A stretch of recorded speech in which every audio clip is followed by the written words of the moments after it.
Bem-vindo ao nosso Homecast. Valeu, galera. Muito bom estar com vocês aqui. Sejam bem-vindos ao nosso Homecast, Cast Home. Eu sou o Diego, sou seminarista da Igreja Presbiteriana do Jardim Augusta e estou aqui com um convidado especial, um querido amigo, o Reverendo Flávio, muito bom, para conversar sobre um assunto importante nessa época.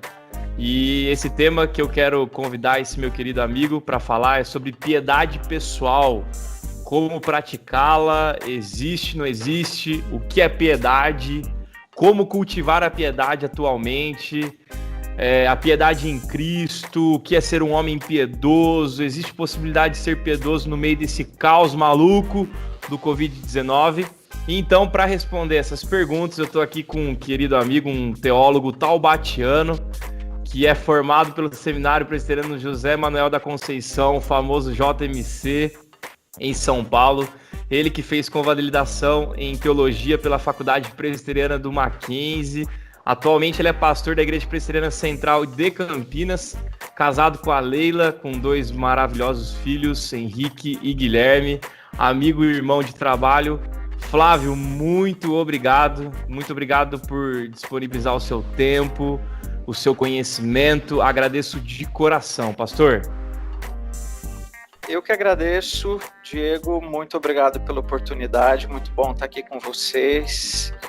E vamos lá, cara, vamos tentar responder e pensar nesse tema essencial, né, para a nossa caminhada com Deus. É isso aí. Que show! Deus abençoe, galera, vamos junto, vinhetão, a gente já volta, vamos lavar as mãos e já voltamos. Valeu!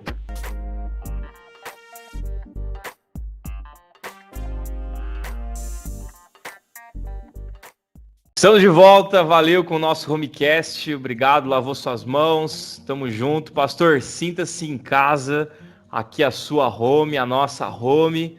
Então nós vamos discutir sobre o tema de piedade, que segundo o dicionário, pastor, diz que, em primeiro lugar, como prática das leis religiosas, a ideia de devoção, a vontade de diminuir-se ou de se solidarizar com o sofrimento alheio, compaixão, dó, lástima, misericórdia. É isso aí, sem mais mimimi, sem mais questões aqui. Reverendo Flávio, muito obrigado. E aí, pastor, piedade pessoal existe ou não? O que você me diz? Bom, é claro que existe, né? Eu penso muito na piedade como a vida realmente com Deus, a prática da palavra de Deus, né, com algo muito Deus nos ensinando a ser como Ele quer que a gente seja, né? A gente caminhando numa vida de dependência de Deus, entendendo os propósitos dele para a gente, mas assim, coração realmente quebrantado, né? Um coração realmente dependente do Senhor, a pensar numa vida e numa caminhada que aponte para Cristo. Então, é claro que piedade existe, a gente precisa tomar alguns cuidados, e eu creio que a gente vai acabar falando sobre esses cuidados na medida em que a gente caminhar com outras perguntas e respostas, né? A gente olha para a palavra de Deus, a gente encontra exemplos de pessoas piedosas, talvez a gente tenha aí exemplos pessoais de pessoas que realmente apontam para Cristo, né? Que vivem com esse coração quebrantado. E então, a resposta a essa pergunta é sim, a piedade existe e ela é fruto, eu creio, que desse relacionamento com Deus, de um relacionamento íntimo, sincero, sem máscaras, né, sem muitas prisões. Eu sei que a gente está muito ligado aos nossos formatos, né, e isso é importante, mas é além disso. É o que eu acho que é a essência do cristianismo, é a essência da vida com Deus. Ela aponta necessariamente para uma vida piedosa. Precisa ser assim. A gente precisa experimentar isso e eu acho que acaba sendo natural que as pessoas percebam isso, embora esse não seja o objetivo principal de uma vida piedosa, chamar a atenção das pessoas ou mostrar para as pessoas quem é ou não é piedoso.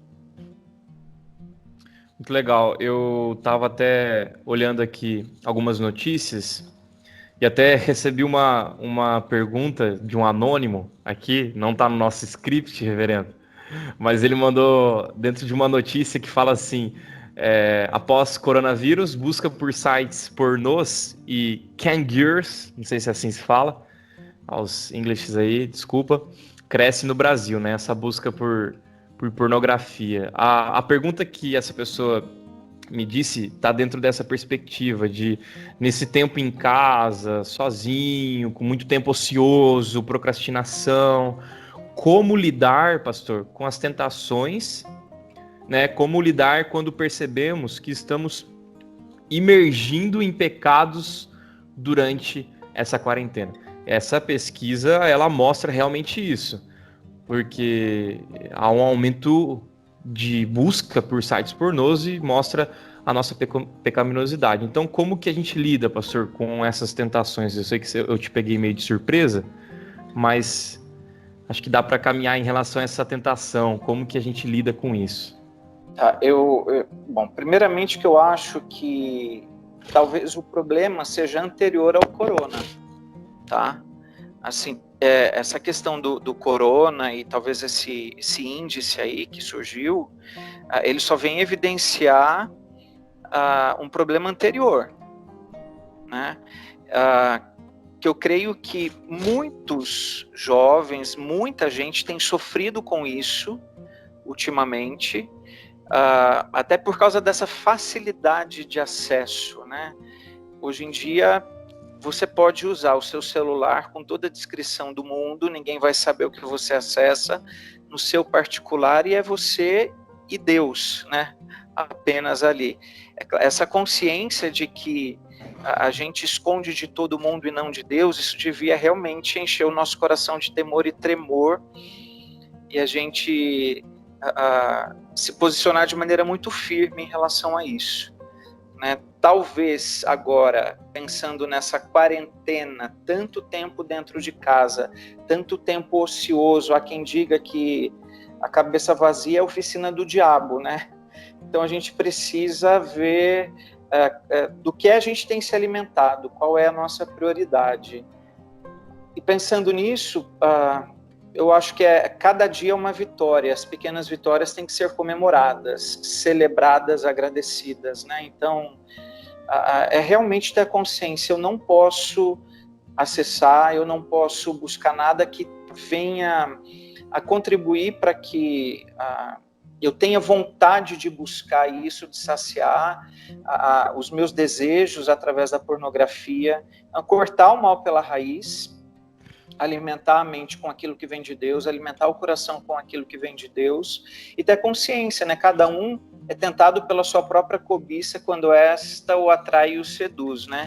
Então, assim, quais são as minhas fraquezas? Com que eu preciso tomar cuidado? Nesse tempo de quarentena, quais são os cuidados redobrados que eu preciso ter? E se essa é uma área de fraqueza que eu tenho, eu preciso me policiar ao máximo, porque senão a quarentena vai ser só um pretexto para eu continuar caindo em tentação, para eu continuar mergulhando no pecado, né? E deve ser o contrário, a quarentena deve ser um período de quebrantamento, né? De colocar o nosso coração diante de Deus e perceber quais são as lições que Ele tem para a gente. Eu tenho pensado que ele tem muitas lições para o povo de Deus, para os incrédulos também. Ele está ensinando o mundo, ele está colocando o mundo de cabeça para baixo, né? Exato. Deus é soberano, ele está acima de tudo, de todos, desse vírus, enfim. Então, para os crentes, tem muitas lições para a gente aprender.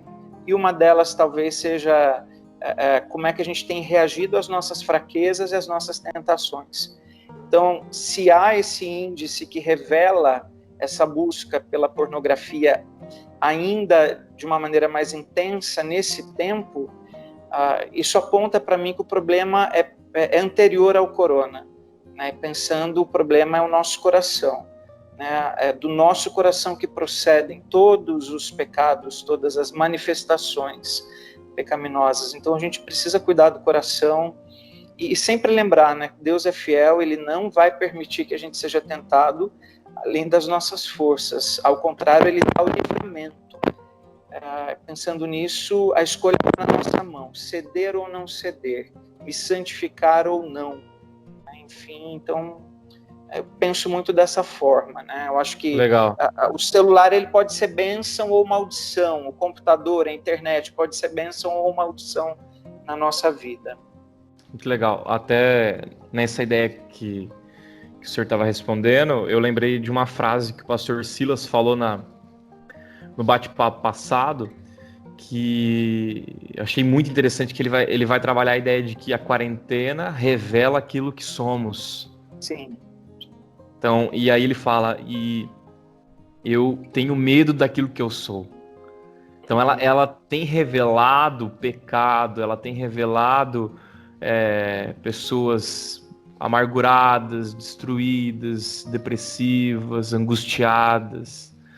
E aí ele fala sobre isso. Então, eu preciso entender que quem me guarda é Cristo num momento como esse. Porque a quarentena está revelando aquilo que eu sou. Com certeza. E também, assim, pensar que ao mesmo tempo que revela quem nós somos, a gente tem a oportunidade de buscar essa cura em Cristo, né? Então, sem sombra de dúvidas, assim, a gente acaba percebendo muita coisa nesse período, né? Na correria do dia a dia, na agitação, no ativismo, tanta coisa que a gente, na nossa rotina, né, normal, diária, talvez a gente não estivesse percebendo, né? E agora, de fato, concordo. Esse período revela muita coisa e é um tempo também. Se eu tenho essa noção, né, daquilo que me é revelado, eu também tenho como correr atrás dessa cura, né, mais do que nunca. Sim. Uma pergunta interessante que eu pensei aqui em relação à piedade é que por muito tempo o piedoso ele pode ser taxado como falso, aquela sensação de meio piegas e tal. Então a minha pergunta vai mais nessa perspectiva.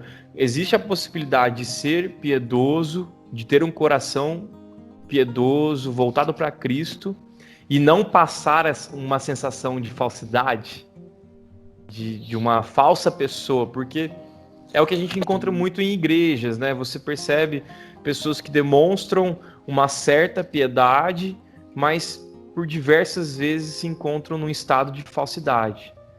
Queria que você falasse um pouquinho sobre essa ideia, como que a gente pode ter um caráter piedoso, mas sem passar uma sensação de falsidade, né? Bom, primeiro eu creio que sim, tá? Eu creio que é possível sim ser piedoso sem passar essa sensação, né? Eu acho que a gente tem que pensar que a piedade como fruto de uma vida com Deus, né? Então, a minha preocupação não pode ser com o rótulo dos outros, né? Como as pessoas me enxergam. Eu sei que isso é importante, né? A questão do testemunho que eu dou, a própria situação dos frutos que evidenciam o nosso coração. Isso é importante.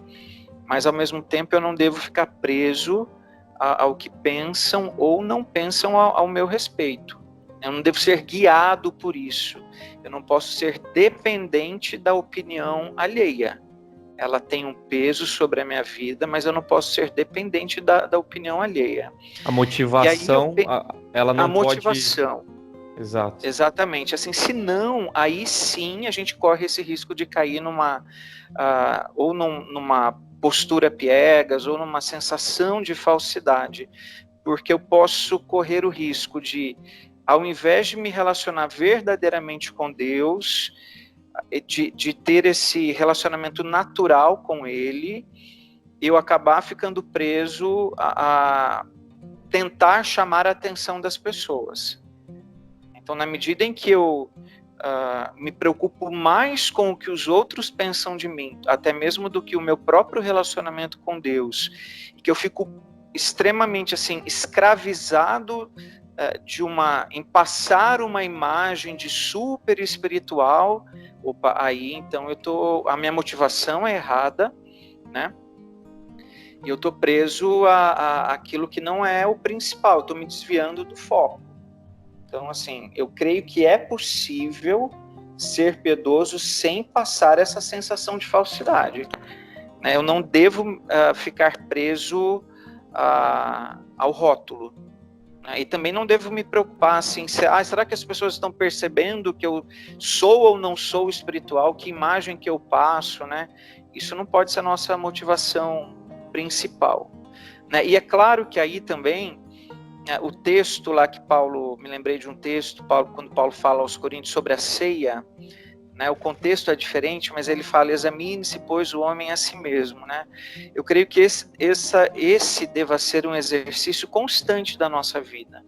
É claro que é essencial ali no momento da ceia, para que eu tenha convicção, discernimento da importância daquilo para mim, daquele momento, mas ao mesmo tempo para a vida. Eu sempre preciso fazer esse exercício de me examinar, de olhar o meu coração, de pedir para que Deus sonde o meu coração, né, como próprio Salmo diz, né? Para que ele vê se há em mim algum caminho mau e guia-me pelo caminho eterno. Deus sondando o nosso coração e revelando aquilo que a gente precisa mudar, consertar, colocar diante dele. Eu acho que um ponto é que por muito tempo, pelo menos para minha vida, pessoalmente falando, a piedade se tornou muito abstrata. Ela se tornou algo intocável, né? Uma posição que eu não posso entendê-la, não posso compreendê-la. Então, como você, pastor, poderia trazer aspectos práticos da piedade? Até entendo a questão de oração, de leitura, mas como a piedade pode ser transformada em aspectos práticos para a vida de uma pessoa cristã, né? O que fazer quando não se sabe por onde começar? É basicamente essa ideia. Você tem uma ideia de piedade, aquele que é misericordioso, a ideia de práticas e leis religiosas, como o próprio dicionário disse, e tal, a solidarização, ser solidário com o sofrimento e tal. Mas como que eu trago isso para aspectos práticos? Se uma pessoa estivesse ouvindo aqui a gente agora, falasse, cara, eu quero ser uma pessoa piedosa, por onde eu começo? Bom, isso vem, eu creio que a base de tudo é o relacionamento com Deus, né? Antes da preocupação com o que eu faço, é quem eu sou.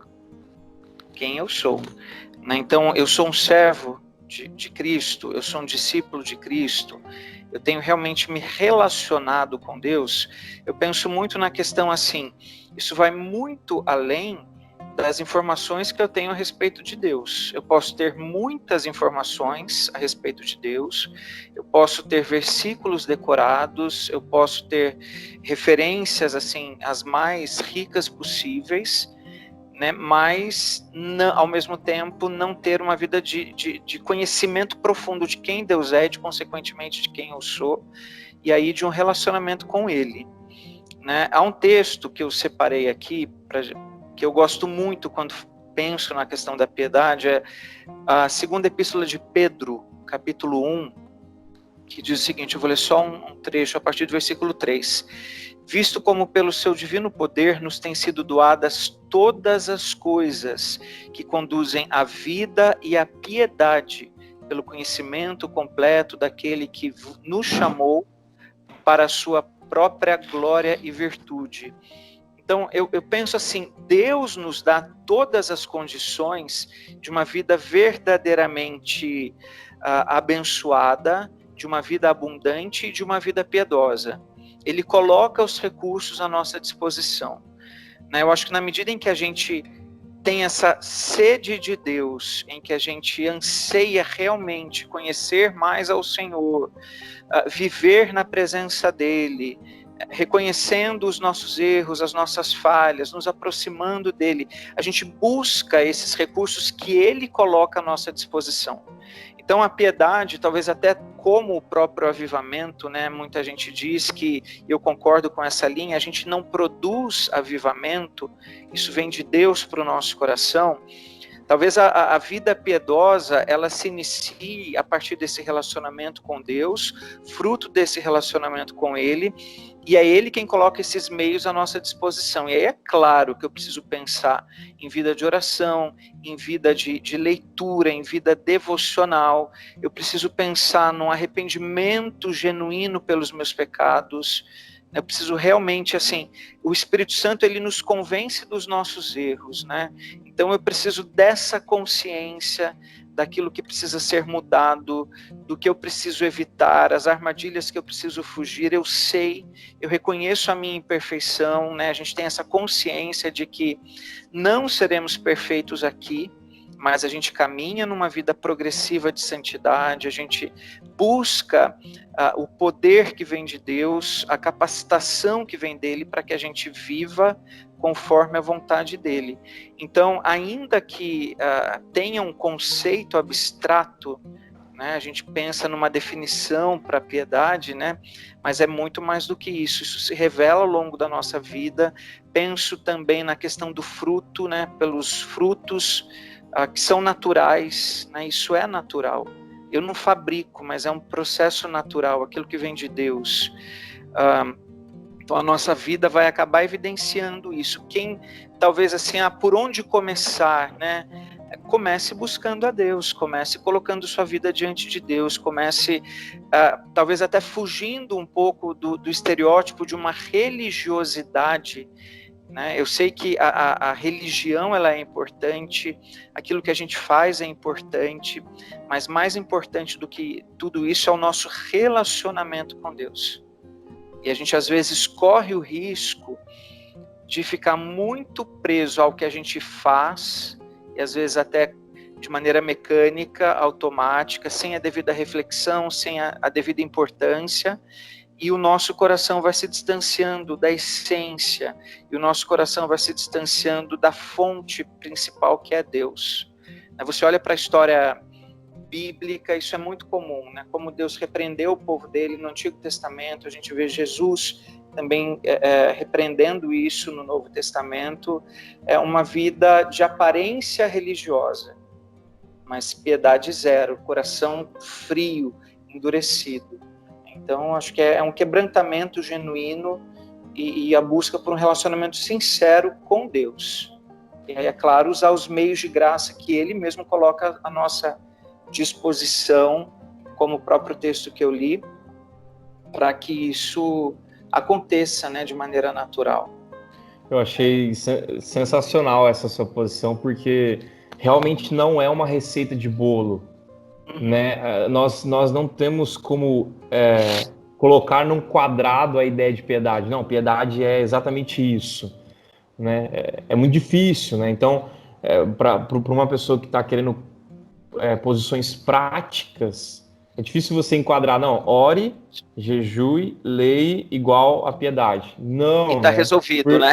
Exatamente. Não, e aí até a gente cai já nessa outra pergunta, né? Que é a piedade versus legalismo.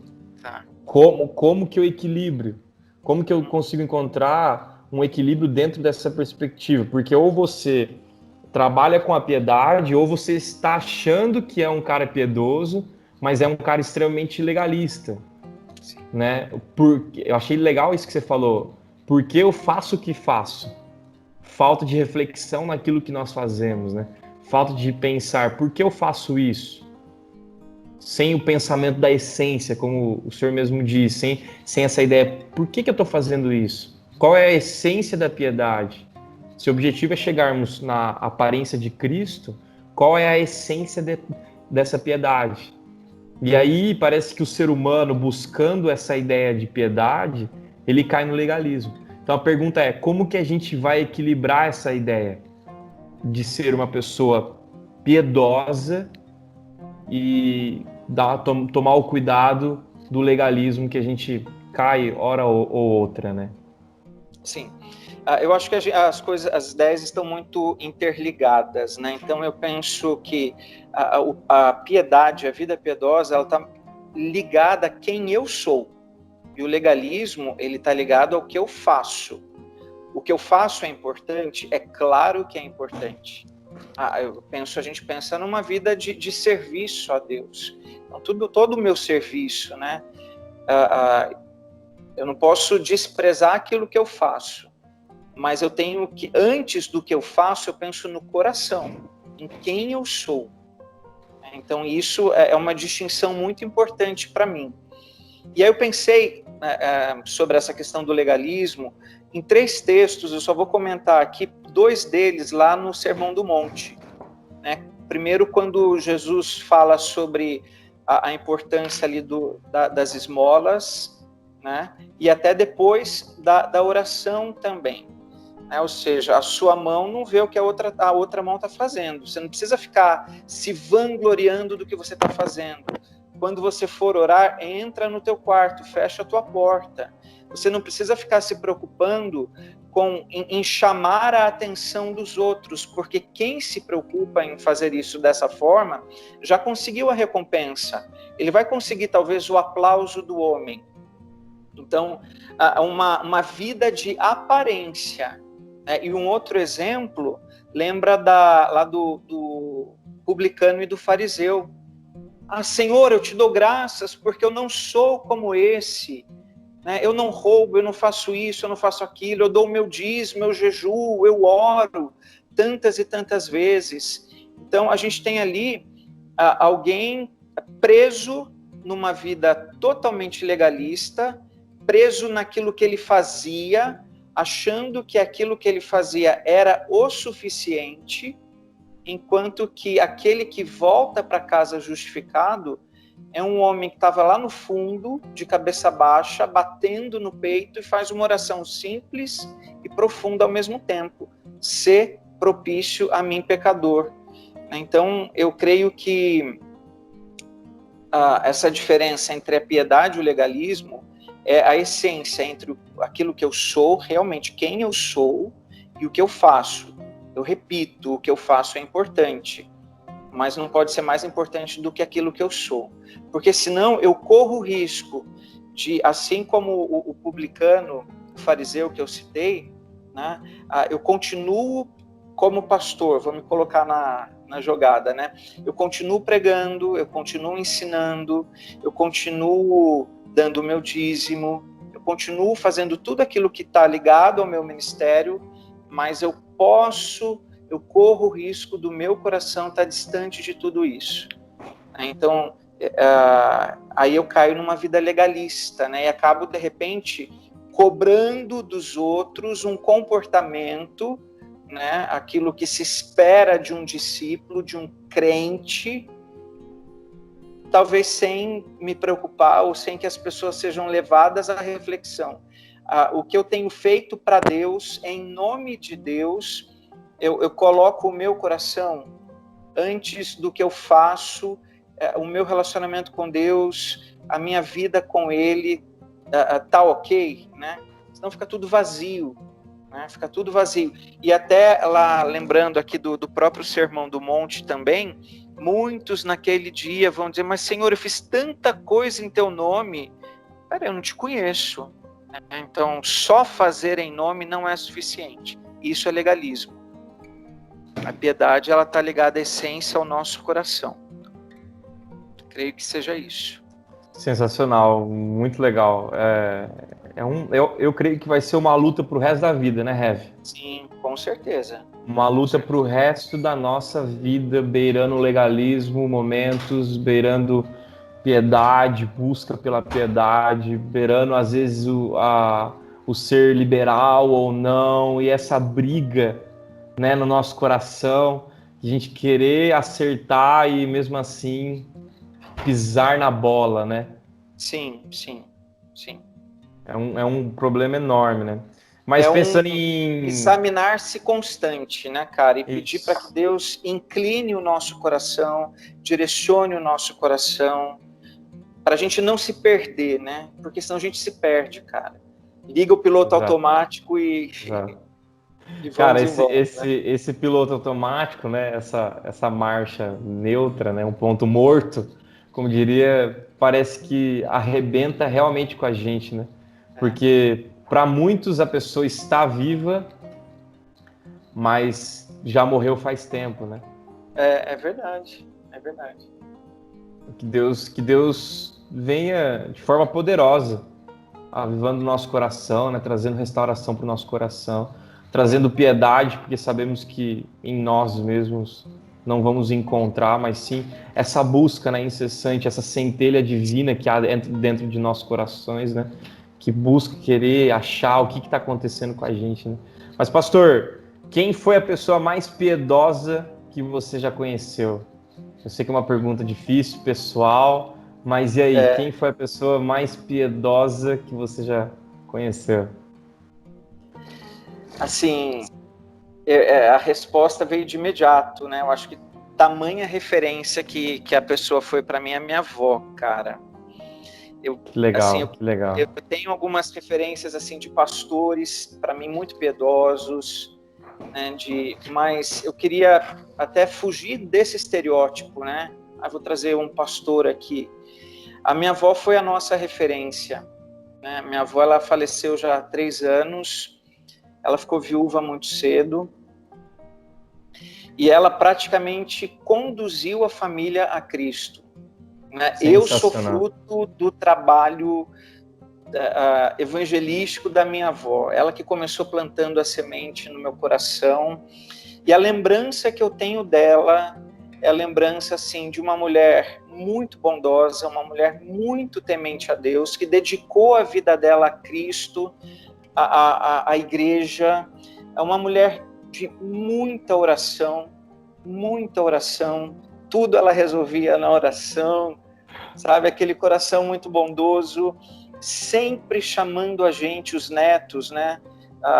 Na época de férias, lá em Lambari, minha amada terra Lambari.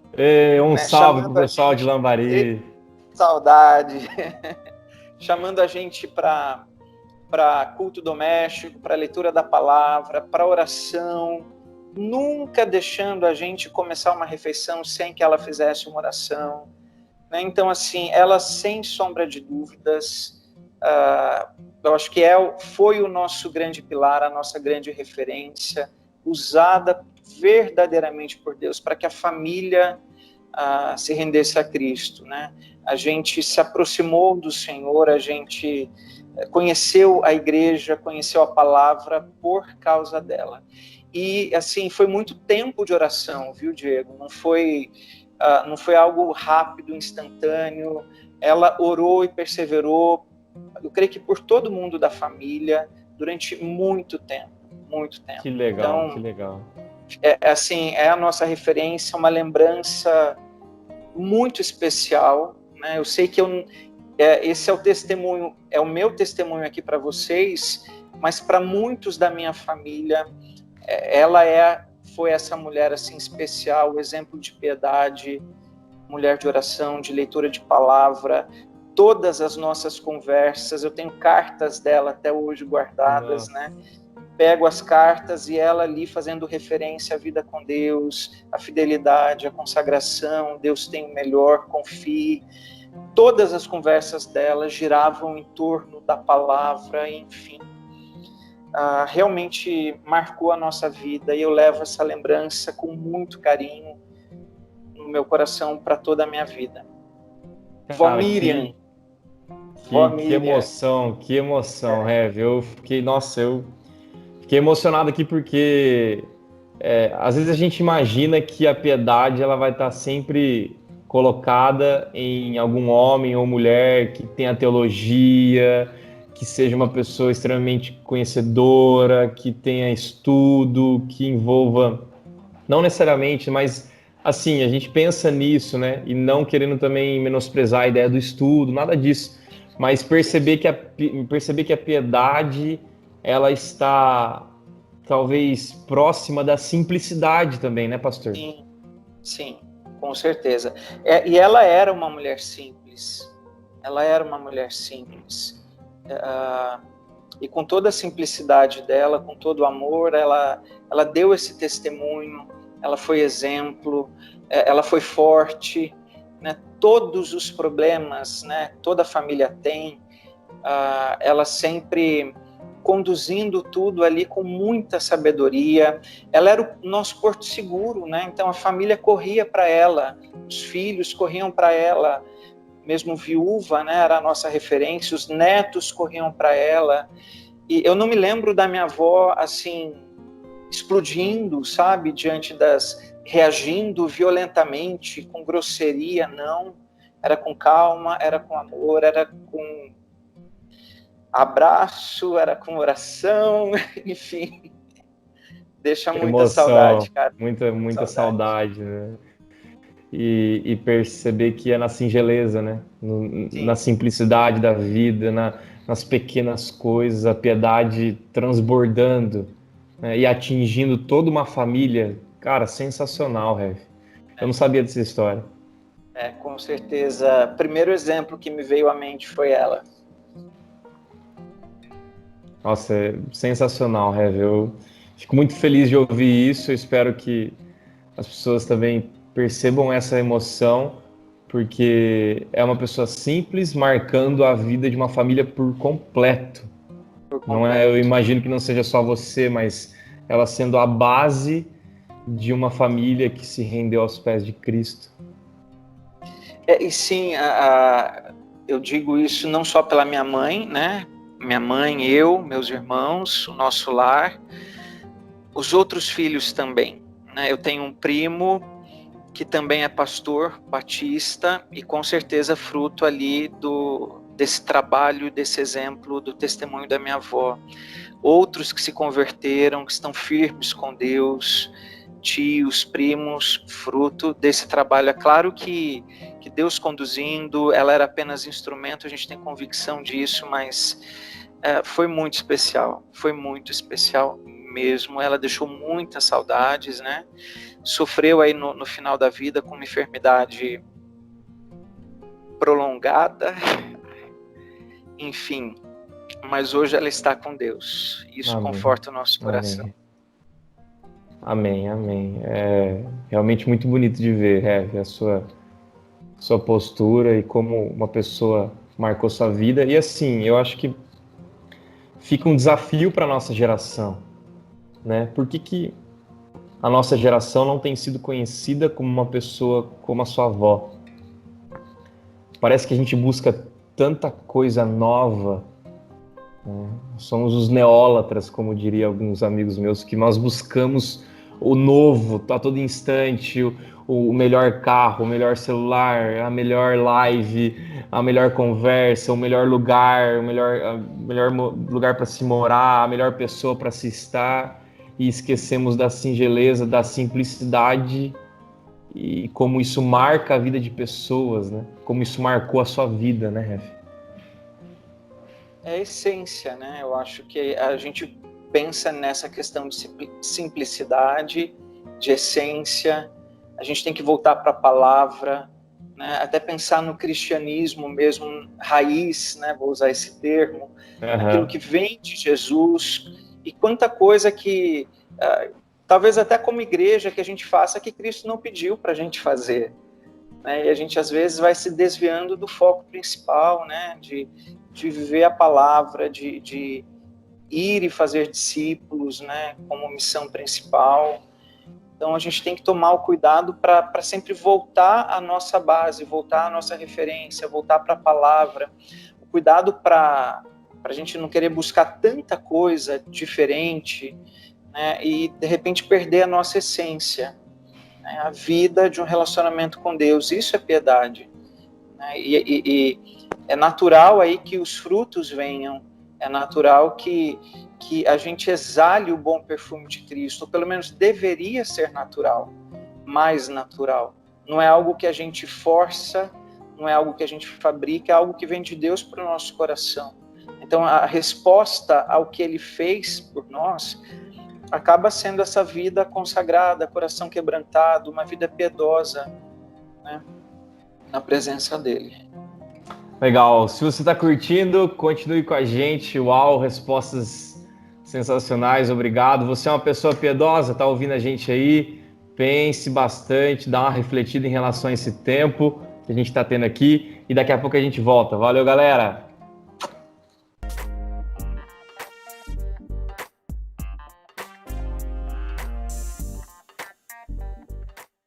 Tamo de volta, valeu galera, você que tá curtindo aí, Reverendo Flávio, muito bom estar com você, conversando sobre piedade, existe, não existe, posso ser um homem piedoso, uma mulher piedosa, tá difícil a situação, né pastor, em quarentena ainda, a situação fica mais difícil depois disso, como seremos, né, como vai ser a igreja cristã. Mas pensando nessa ideia de sofrimento, nessa ideia de dificuldade, a pergunta que me vem à mente é: pastor, como ser uma pessoa piedosa no meio da dor e sofrimento? Dá para ser? E aí, como que a gente pode responder essa ideia de piedade no meio do caos? Eu creio que sim, Diego, porque, como eu falei, para mim isso está muito vinculado à nossa essência, a quem a gente é, né? E eu sempre que penso assim, até hoje a gente vive uma pandemia, né? A gente está em quarentena, mas antes disso, muitos de nós, ou todos nós, a gente já passou por vários desertos aí ao longo da nossa vida, né? Pessoais, familiares, enfim. E eu creio que é nessa hora, na hora da dor, na hora do sofrimento, na hora do deserto, na hora da pandemia, que a gente tem que pegar a nossa bagagem, né, de fé, a nossa bagagem bíblica, né, e colocar isso em prática. Então, assim, a gente vai aprendendo ao longo da nossa vida, nós continuamos aprendendo, né? A gente vai alimentando o coração com a palavra de Deus, a gente vai sempre falando sobre confiança, exercitando isso, até que chega um momento em que a gente é colocado em situações, provações, enfim, diversas situações, em que a gente tem que pegar toda a nossa bagagem e, ok, eu sei o que eu devo fazer, agora eu vou viver isso. Então, praticar aquilo que eu conheço. Então, creio que esse seja o momento, né, mais um momento em que a gente está sendo desafiado por Deus. Eu creio que Deus está nos levando para algum tipo de deserto nesse sentido, provados mesmo pelo Senhor. Então, que a gente vai viver a nossa fé, viver a palavra. E pensando nisso, eu me lembro de Jó, né? Um homem reto, íntegro, temente a Deus, que se desviava do mal, que orava pelos seus filhos de madrugada, para que Deus santificasse o coração deles e deu esse exemplo de paciência, de perseverança, e entendeu, depois de todo o processo, de tudo aquilo que ele perdeu, né, quando ele declara: eu te conhecia só de ouvir, mas agora os meus olhos te veem. Quando a gente pensa que o próprio Deus, né, se referindo a Jó como esse homem reto, íntegro, temente a ele, que se desviava do mal, é o próprio Deus que faz essa referência. Depois ele é provado da maneira como foi, e ele chega à conclusão de que aquilo foi necessário para que ele se aproximasse ainda mais do Senhor, para que o relacionamento dele se estreitasse ainda mais. Então, talvez seja mais uma provação e mais um desafio, a gente, ao invés, no sofrimento, da gente reclamar, murmurar, questionar a Deus, né, a gente perceber isso como oportunidade, né? Também me preocupo muito com todo esse momento, né? Quando isso acaba, como isso acaba. Me preocupo, enfim, os meus pais, por exemplo, já com idade aí pertencendo ao grupo de risco, familiares, com os filhos, mas ao mesmo tempo eu vejo isso como uma oportunidade para que a gente se agarre ainda mais, né? Como a gente falou, eu creio que é oportunidade de aprendizado e da gente resgatar muitos valores. Eu ouvi uma pregação de um pastor muito amigo, muito querido, o reverendo Cláudio, em que ele diz que, eu até usei essa expressão aqui, que essa quarentena é quarentena de quebrantamento. Então eu creio que Deus está nos ensinando, a gente não pode perder a oportunidade do aprendizado, né?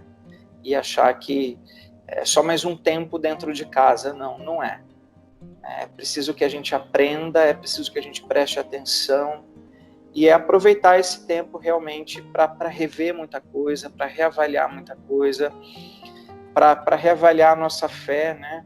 Assim, e até para fazer esse exercício. Eu realmente estava vivendo como verdadeiro discípulo, eu realmente tinha uma vida piedosa, né? Estava me relacionando com Deus de uma maneira verdadeira, profunda, né? E aproveitar essa oportunidade para que isso se intensifique ainda mais. Eu creio que é possível no meio da dor e do sofrimento, e talvez até um desafio maior, porque é um exercício pleno de confiança, né? Um exercício diário de confiança. E, como dizem, né? Não há escola melhor do que o sofrimento. Exato. E assim, além desse enriquecer de piedade para o nosso coração, é o momento de desvencilharmos muitas vezes de viver histórias de outros, né? Que já é a próxima pergunta em relação a isso. Por que ficamos tão presos a modelos piedosos e não vivemos a nossa piedade? Então, a gente lê livros de Jonathan Edwards, John Wesley, Calvino, Lutero e outros, Spurgeon, com relacionamento profundo com Deus, com relacionamento de piedade, e aí partimos para a nossa piedade pessoal, não acontece nada.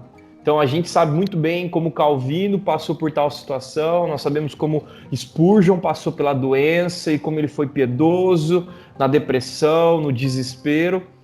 Parece que a gente gosta de exemplo, né, pastor? Mas a nossa vivência, piedade pessoal, espiritualidade pessoal, profundidade pessoal, relacionamento com Deus de forma pessoal, a gente vive vivendo, se a gente pudesse falar assim, mas a gente vive vivendo as histórias dos outros, né? A gente tem as histórias dos outros, o outro missionário, o outro pastor, sendo que o relacionamento com Deus está extremamente aberto, um acesso, um livre acesso com Deus, né? O que acontece com a gente, Ref? O que a gente pode falar nesse ponto? É importante que a gente sempre olhe para a história, que a gente aprenda com ela e que a gente não perca nem a nossa história e nem as nossas referências. Então, você citou nomes aí que são importantes para a gente. Então, esse exercício de olhar para o passado, de aprender com a história deles, é extremamente importante.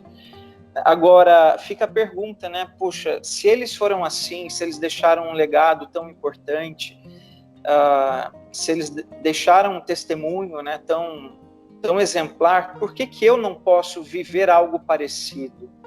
Não no sentido de alguma competitividade, não no sentido de querer ser maior, querer ser melhor, não.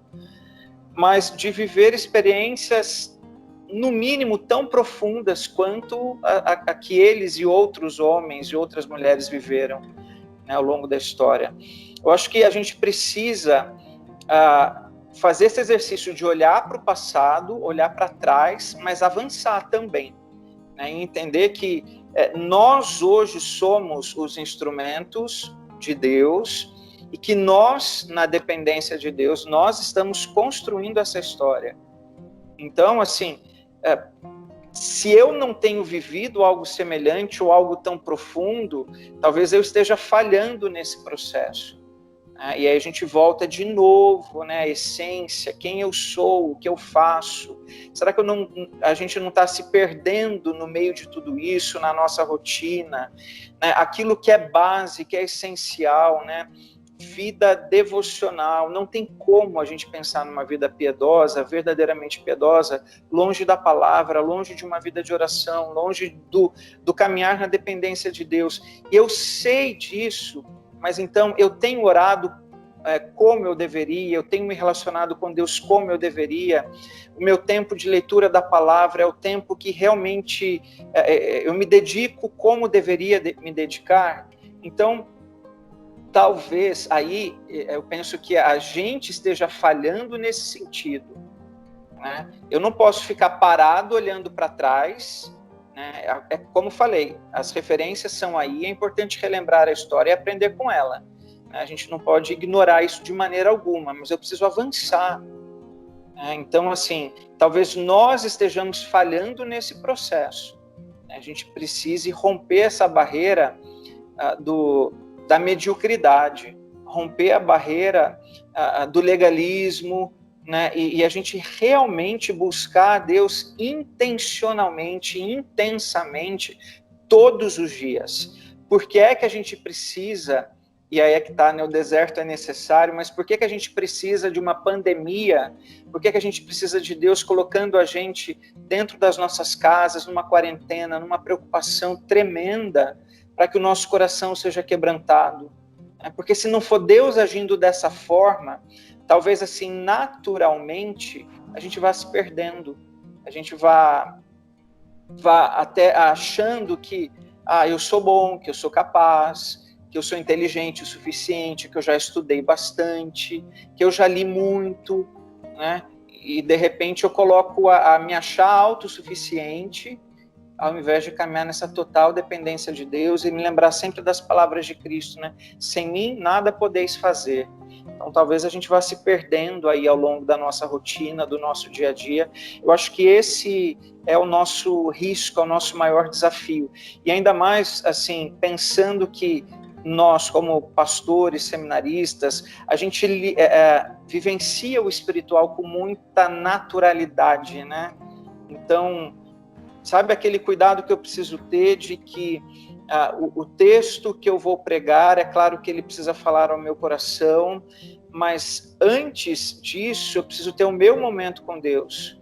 Eu não posso limitar a minha vida devocional, a minha vida de oração, aquilo ao meu preparo, né, do que eu preciso falar para a igreja, do que eu preciso comunicar para a igreja.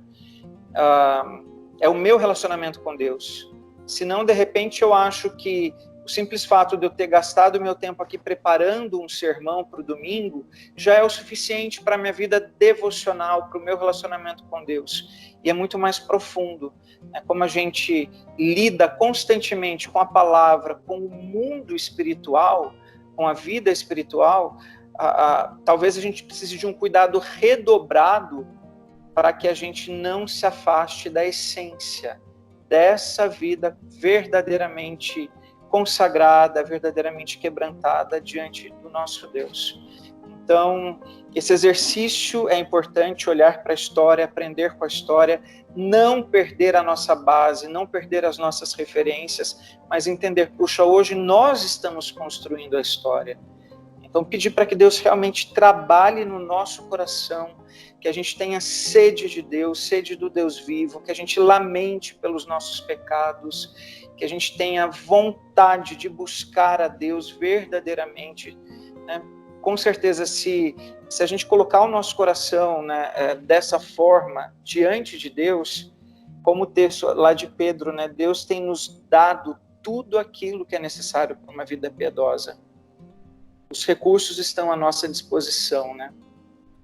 Eu acho que a gente parou de apontar para a nossa limitação e começou a apontar para outros, né? Então, por isso o modelo, o exemplo, ele é muito importante. Achei perfeita a colocação, pastor.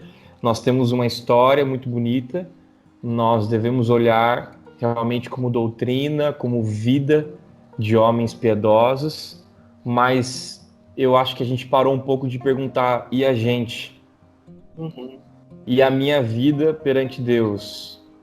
E o meu quebrantar? Qual foi a última vez que chorei perante Deus, que me quebrantei, que rasguei meu coração em lágrimas, que rasguei o meu pensamento, os meus pecados e a minha lamentação, né, a minha tristeza?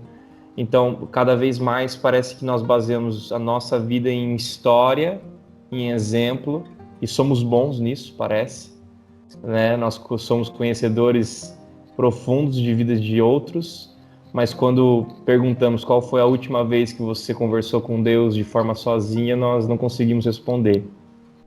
Nós temos a saudade, mas nós não fazemos nada.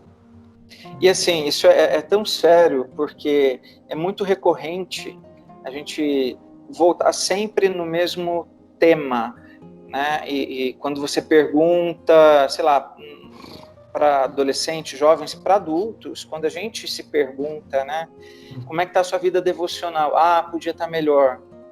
E quando vai melhorar? Não Quando vai existe melhorar? melhora, né? Não, a gente não avança, né? Assim, eu sei que poderia estar melhor, e eu não faço nada para mudar. Eu continuo investindo o meu tempo, né, naquilo que talvez eu considere mais importante, mais essencial, e Deus vai ficando sempre para aquilo que sobra, para aquilo que resta, para o final da fila. Ó, a inversão de valores, né? Então, a gente sabe o que a gente precisa fazer, vamos colocar em prática, vamos vencer Exato.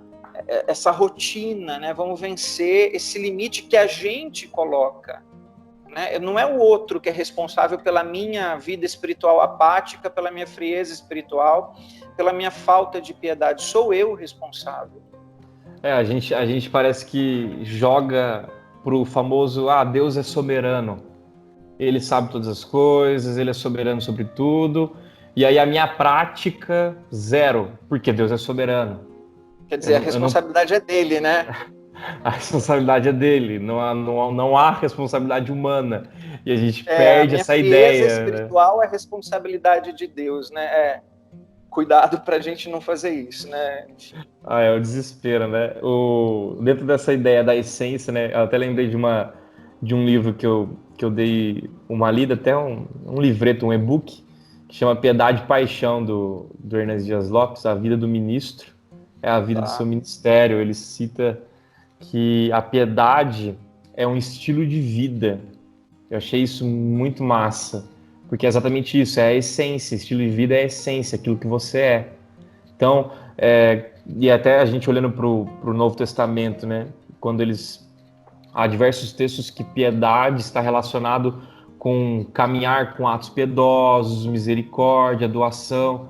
Então, faz sentido essa comparação, né? De que piedade ela tem muito a ver com estilo de vida, um estilo de vida de um cristão. Então, pensando nesse ponto que o próprio Hernandes coloca, logo então não há possibilidade de um cristão ser cristão e não ser piedoso.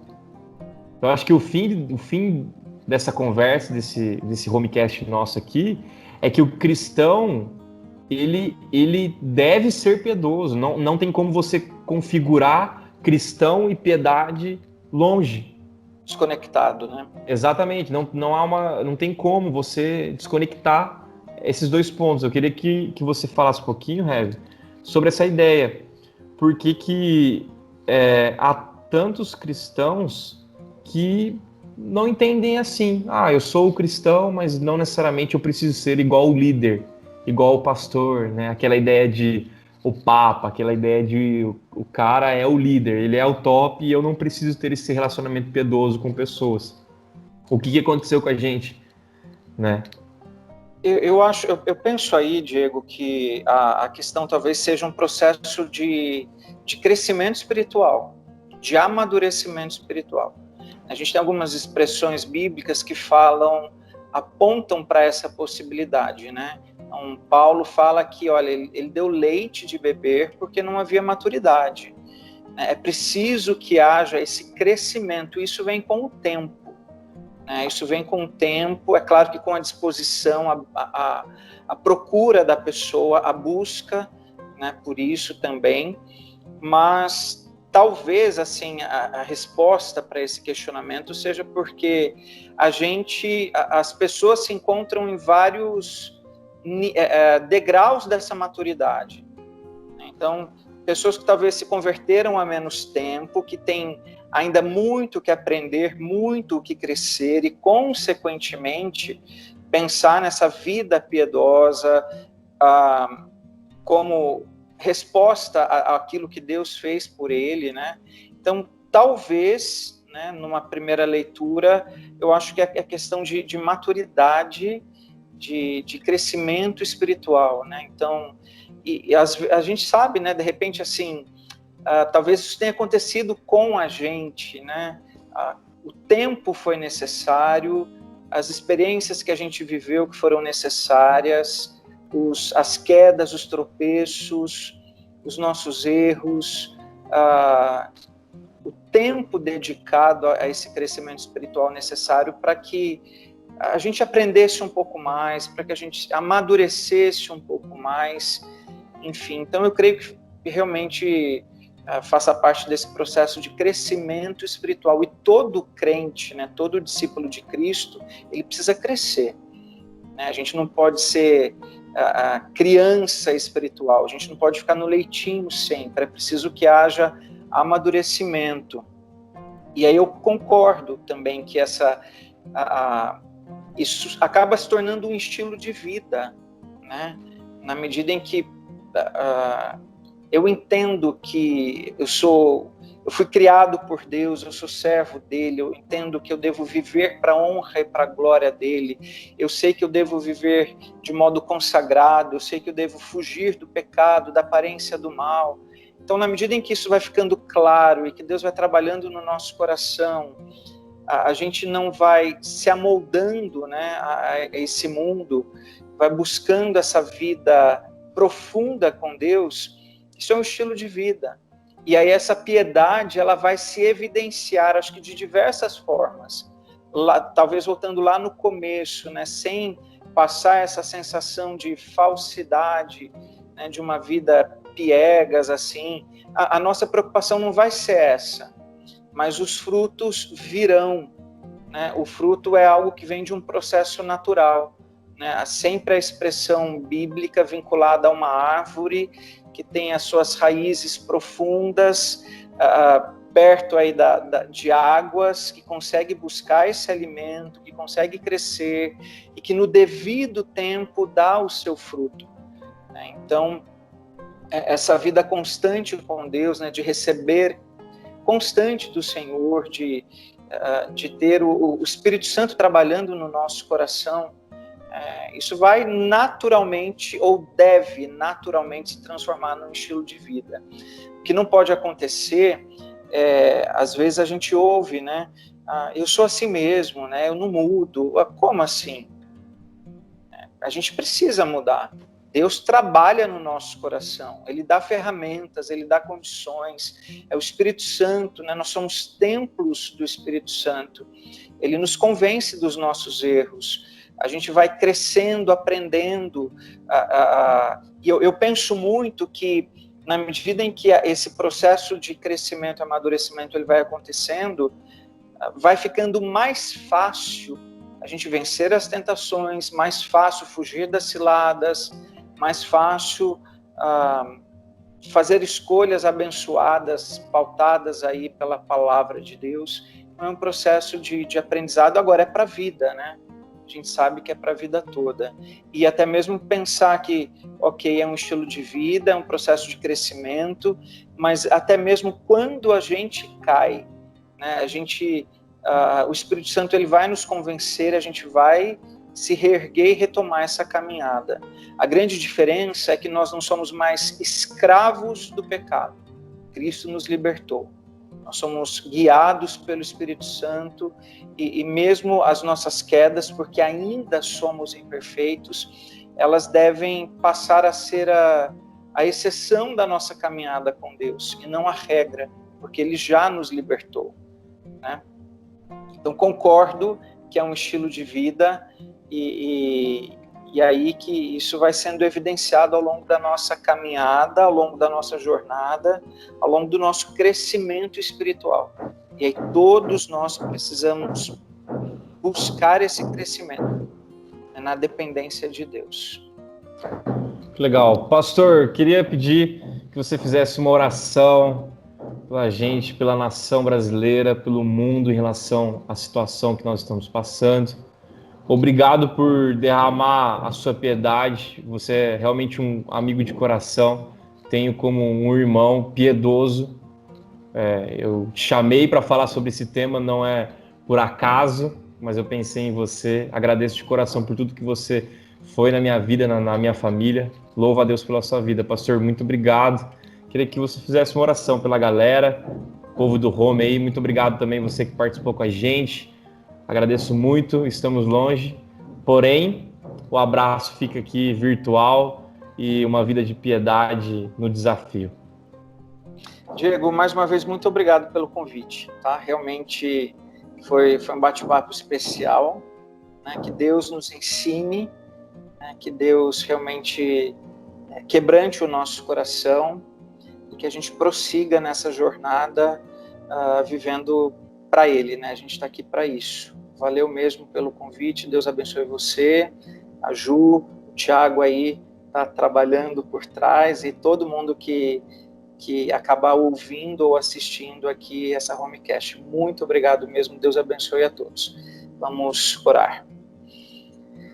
Ó Deus, eu quero te agradecer primeiramente porque pertencemos ao Senhor, porque o Senhor nos escolheu e não há nada mais precioso do que isso, Deus. Eu quero clamar ao Senhor para que tudo aquilo que foi tratado aqui, que o Teu Santo Espírito aplique nos nossos corações. Eu peço que o Senhor realmente direcione o nosso coração para uma vida piedosa. Nós reconhecemos as nossas falhas, as nossas tentações. Clamamos ao Senhor pela Tua misericórdia, pela Tua graça, pelo Teu perdão. Pedimos ao Senhor que o Senhor continue inclinando o nosso coração para que possamos Te servir, para que possamos nos consagrar ao Senhor, para que possamos viver na verdadeira dependência do Senhor. Peço ao Senhor que nos abençoe de forma especial nesse momento de crise, de quarentena, de doença se espalhando pelo mundo. Tenha misericórdia de nós. Clamo ao Senhor para que o Senhor dê sabedoria às nossas autoridades, ó Deus, para que eles sejam iluminados pelo Senhor e também se voltem para o Senhor nesse momento, que seja um tempo de quebrantamento, de conversão, para que muitos se aproximem verdadeiramente do Senhor e que o Senhor nos ajude, ó Deus, a encontrarmos a cura para essa enfermidade, mas acima de tudo, ó Deus, que o Senhor continue trabalhando nos nossos corações, no coração de muita gente, para que eles encontrem a cura espiritual, ó Pai, porque é isso que realmente nós precisamos. Nos proteja, nos abençoe, nos guarde, nos livre do mal e perdoe, ó Pai, os nossos pecados. Abençoe todos aqueles que estarão ouvindo essa Homecast, abençoe ao Diego, a Ju, ao Thiago, que o Senhor continue usando essas vidas com poder e graça, abençoando de forma especial e suprindo todas as necessidades deles. Eu oro em nome de Jesus. Amém. Amém. Que Deus abençoe, amém, galera. Muito obrigado por participar com a gente. Compartilhem o Homecast, bate-papo, troca de ideia, para a gente ficar mais próximo aí. Valeu, viu, pastor? Muito obrigado. Valeu. Deus abençoe. Obrigado. Não sei se você tem uma palavra aí para a galera aí. Oi? Não sei se você tem uma palavra para a galera aí. Vamos colocar em prática, né? Eu acho que o nosso grande desafio é a gente colocar em prática. A gente sabe o caminho, né? Deus nos dá os meios, nós sabemos o caminho, vamos correr atrás disso. Realmente não perder a oportunidade. É isso aí. Deus abençoe a todos. Pastor, muito obrigado, Deus abençoe, foi uma bênção gravar contigo e até o próximo, galera, até semana que vem, valeu! Valeu!